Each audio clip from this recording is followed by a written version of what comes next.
Ao longo dos séculos e ao redor do mundo, o sentimento que hoje conhecemos como amor criou inúmeras formas e expressões. Esse sentimento é de tamanha pluralidade que, na Grécia Antiga, haviam muitas palavras destinadas a traduzir as borboletas no estômago. Eu sou o Marcos Eu sou a Nayara, e hoje vamos falar sobre ele, que por uns é temido, e por outros, estimado. o amor.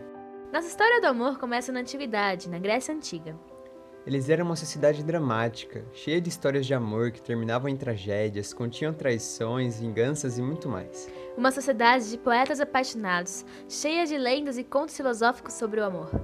Como é no caso do Banquete de Platão, um conto que dizia que, no início dos tempos, a espécie humana era diferente.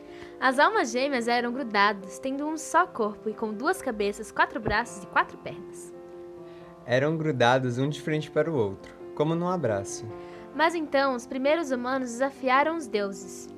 E Zeus, o Senhor dos Céus, resolveu cortá-los ao meio, deixando-os assim atordoados, confusos e menos poderosos. Muitos dos amantes entraram em desespero, tentando unir novamente seus corpos, morrendo em um abraço. Outros morriam tentando se reencontrar, e até hoje somos forçados a perambular por aí, tentando achar nossa metade do corpo, nossa alma gêmea. Na antiga Grécia, o casamento era, por lei, monogâmico, ou seja, somente entre duas pessoas.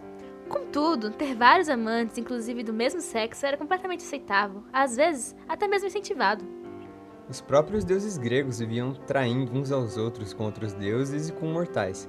Zeus, por exemplo, teve vários casos enquanto casado com Hera, e em um deles nasceu o famoso Hércules. Então, se os deuses, sendo deuses, traem, por que não trair também? Ser corno naquela época era completamente aceitável. Agora, vamos a um fato curioso.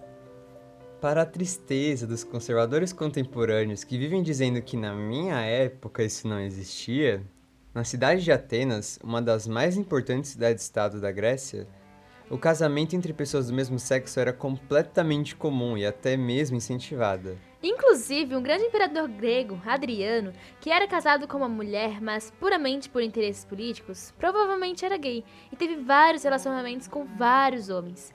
E, entre eles, Antino.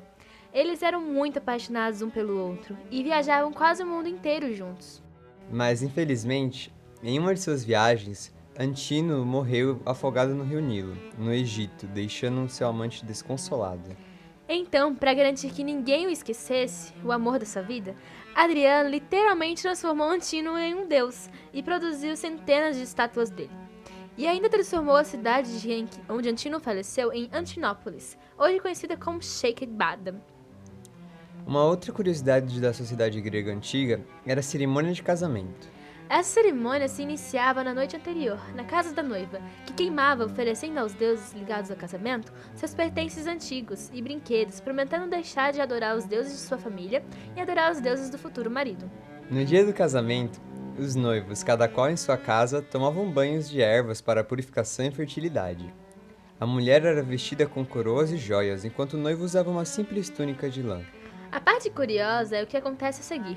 O noivo invade a casa da noiva em uma hora previamente marcada e rapta ela, tomando-as nos braços e puxando-a pelo pulso.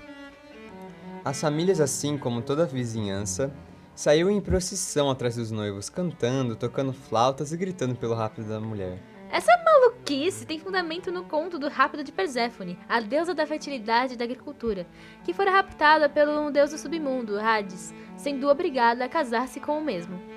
A última, mas não menos importante, curiosidade é a origem da palavra lésbica.